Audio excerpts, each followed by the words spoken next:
tous, alors aujourd'hui on va parler hypnose avec Laurie Le Borges qui est hypnothérapeute. Je vais l'inviter tout de suite pour faire une petite interview en live. Hop.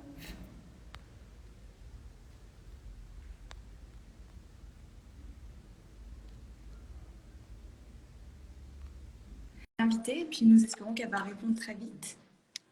Bonjour.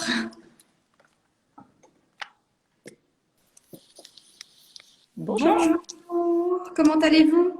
très bien Mélissa, merci et vous? Ça va très bien, merci beaucoup. Merci d'avoir accepté l'interview. C'est vrai que ça va être chouette de pouvoir le faire en live, comme ça, s'il y a des questions ou les gens veulent réagir, ce sera plus simple. Tout à fait, très bonne idée. Ouais, merci d'avoir accepté. Donc, vous êtes Laurie Le Borges, vous êtes hypnothérapeute. Oui, tout à fait. Et voilà, donc vous allez nous parler un petit peu de l'hypnose pour nous aider un petit peu à dépasser toutes les idées reçues et tout ce qu'on peut penser de l'hypnose en général. Donc Et voilà. il y en a des choses en effet qu'on peut penser des Oui, fois sur l'hypnose. absolument. On peut très bien confondre l'hypnose un petit peu magie et l'hypnose qui peut nous soigner. Donc je me suis dit que c'était un bon moyen de montrer aux gens ce qu'est l'hypnose et ce qu'est l'hypnothérapie en général. Voilà. Mhm. D'accord, ok. Et Alors j'ai... ben Ouais. oui, oui, je Non, vous écoute. allez-y, allez-y. Pour commencer à parler de l'hypnose, ça peut être de savoir aussi déjà ce que c'est un petit peu l'hypnose. Alors, l'état d'hypnose, c'est un état de conscience modifié qui nous permet en fait d'accéder à ce qui nous échappe habituellement. Alors, on n'est pas en train de dormir, ça c'est souvent une des, une des croyances. Non, non, on est bien conscient de ce qui se passe et on va se connecter beaucoup à notre univers sensoriel.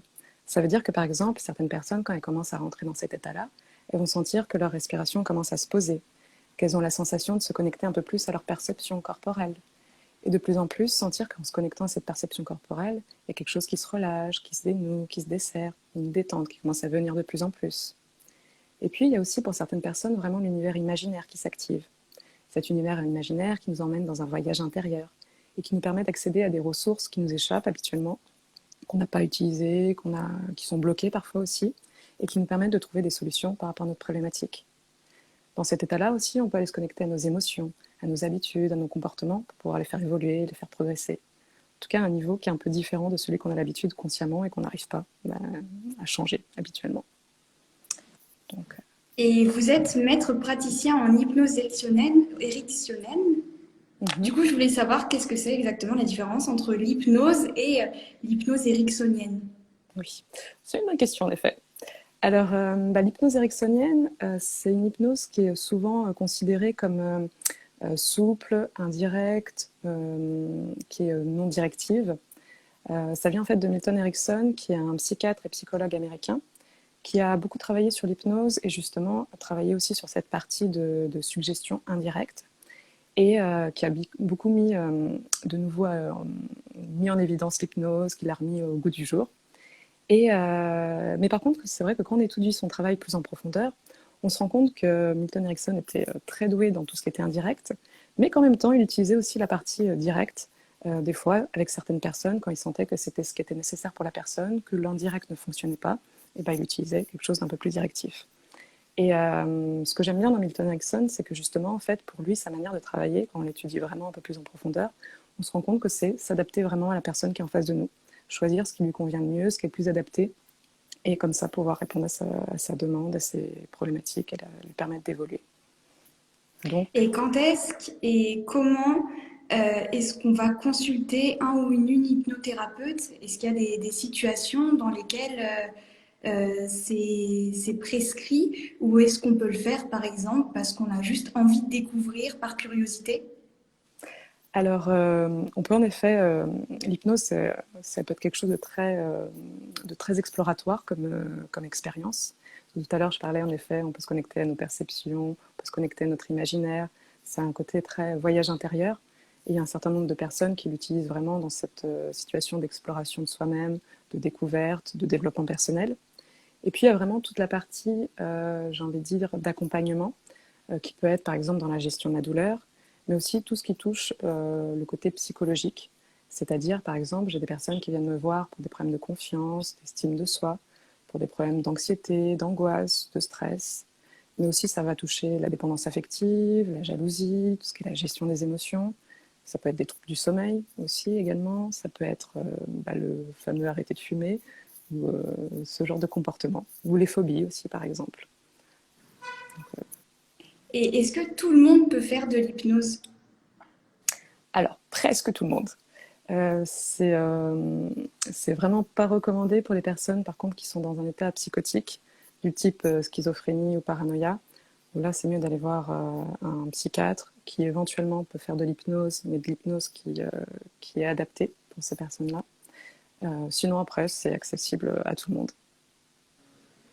Et est-ce qu'il y a une limite d'âge ou est-ce qu'il y a un âge auquel on peut commencer l'hypnose ou est-ce que c'est ouvert à tous, enfants, adolescents, adultes? Alors, c'est ouvert à tous, enfants, adolescents et adultes. C'est vraiment très varié. Moi, personnellement, j'accueille plus les adolescents et les adultes. Mais il y a des personnes qui accueillent les enfants et qui ça marche très très bien. Et comment se déroule une séance? Parce que c'est vrai qu'on a souvent du mal à s'imaginer comment est-ce que ça se passe une séance en hypnose et combien de temps ça dure exactement? Alors, avec moi, une séance, ça tourne autour d'environ 1 heure et demie. Ça peut se faire soit au cabinet, alors je suis dans le 10e arrondissement, ou ça peut être aussi en visio. Et alors, la première partie, déjà, c'est de faire connaissance, c'est la première chose. Et puis après, ça va être de définir, on va passer un temps d'échange pour définir justement pourquoi la personne a pris cette séance, qu'est-ce qui lui pose problème, qu'est-ce qu'elle a envie de faire évoluer, qu'est-ce qui la dérange et qu'est-ce qui la bloque, qu'est-ce qui l'empêche aussi d'évoluer, de changer, qu'est-ce qui lui pose problème. Pour définir vraiment finalement là où elle est, là où elle se trouve, quel est le blocage et là où elle veut aller, quel est son objectif. Ensuite aussi, je passe du temps à expliquer ce que c'est l'hypnose pour les personnes qui ne connaissent pas, qui n'ont jamais expérimenté. Je réponds à toutes les questions.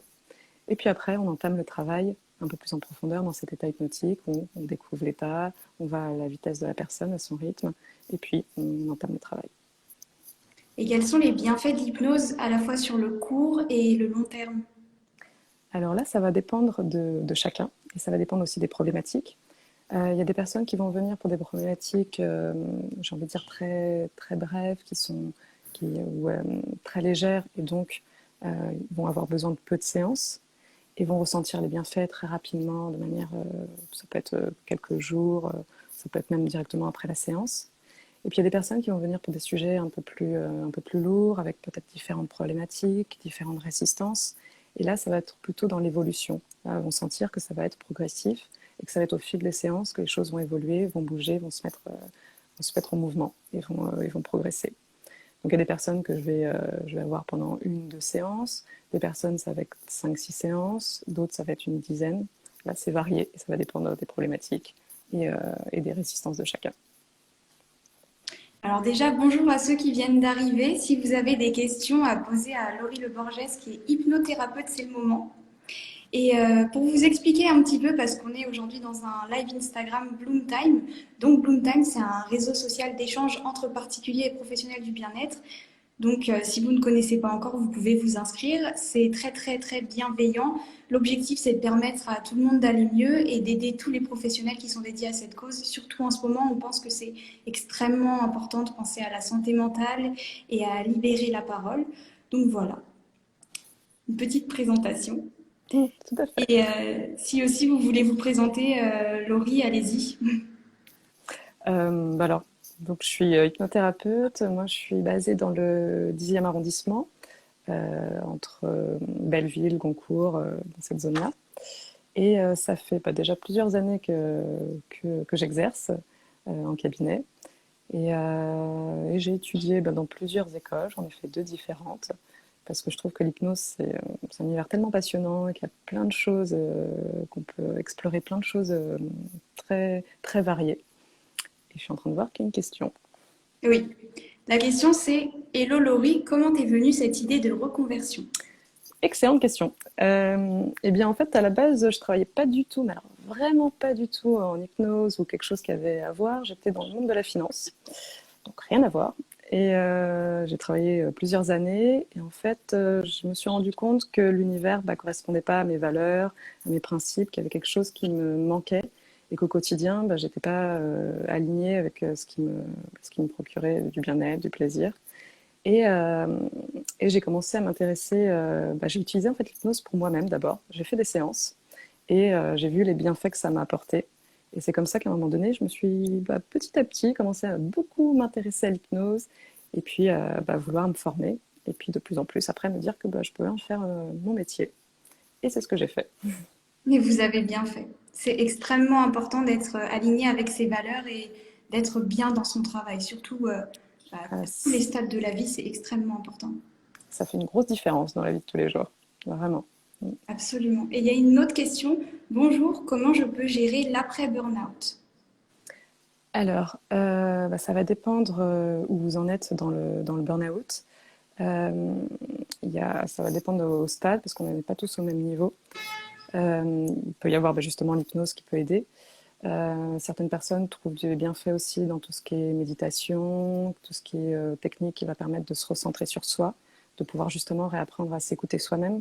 Parce que souvent, ça arrive que dans le burn-out, on ait cette difficulté à revenir dans le corps, à revenir sur soi-même, reprendre du plaisir, à se connecter à ce qui est important pour soi. Donc ça peut être une chose intéressante que de revenir sur ces exercices-là, sur ce genre de techniques qui permettent de revenir sur soi-même. D'accord. Si vous avez d'autres questions, n'hésitez pas. S'il y en a quelques-unes qui vous viennent en tête tout de suite. Et je voulais savoir, moi, j'ai une petite question. Pourquoi Oui. est-ce que vous avez choisi l'hypnose ericksonienne? Parmi les hypnoses ou Oui, parmi les autres méthodes. Ok. Par rapport, moi j'ai trouvé que justement, comme tu disais tout à l'heure, il y a ce côté-là où le fait de s'adapter à la personne au maximum et finalement d'avoir plusieurs outils et de s'adapter vraiment à ce dont elle a besoin. Je sais pas, ça me parle vraiment en fait. C'est ce qui m'a le plus finalement touché dans l'hypnose ericksonienne. C'est ce côté-là, à vraiment être au maximum avec la personne dans son besoin et en même temps pouvoir trouver les solutions qui sont le plus adaptées. Et l'hypnose ericksonienne m'a beaucoup parlé pour ça.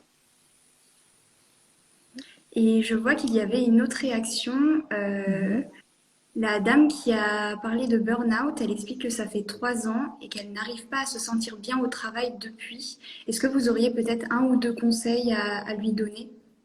Alors, il peut y avoir plusieurs choses. Je ne sais pas si c'est toujours le même travail ou si c'en est un différent.